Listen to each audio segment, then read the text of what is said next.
Once upon a time, there lived a king.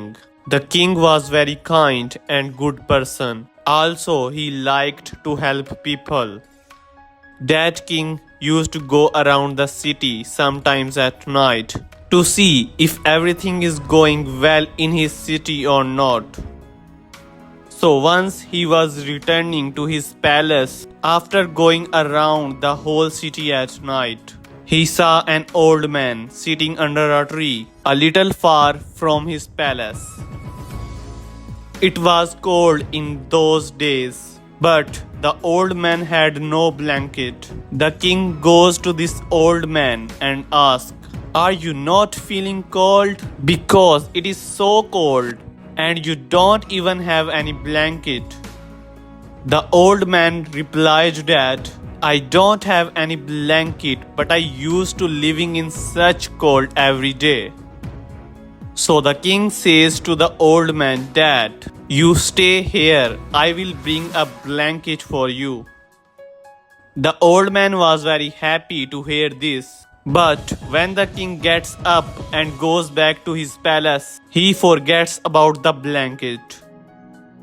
Now the next day when the morning comes, many people gathered outside the palace.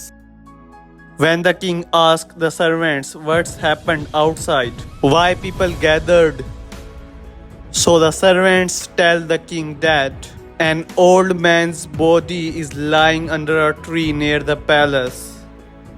When the king goes to see this body, he finds out that it was the same old man with whom he had promised to give a blanket at night.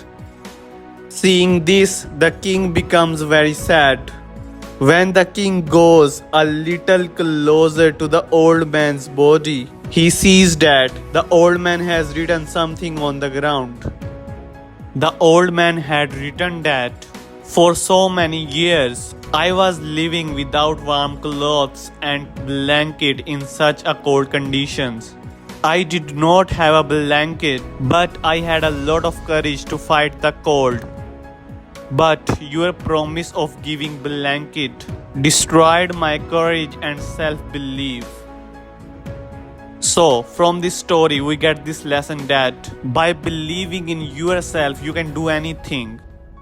If you don't believe that you can succeed, believe me that you will never succeed, because that is how our mind works. For so many years, the mind of the old man knew that he did not have a blanket, so he used to bear this cold. But as soon as his mind realized that the blanket would arrive in a short time, he lost all faith in himself that he could bear the cold.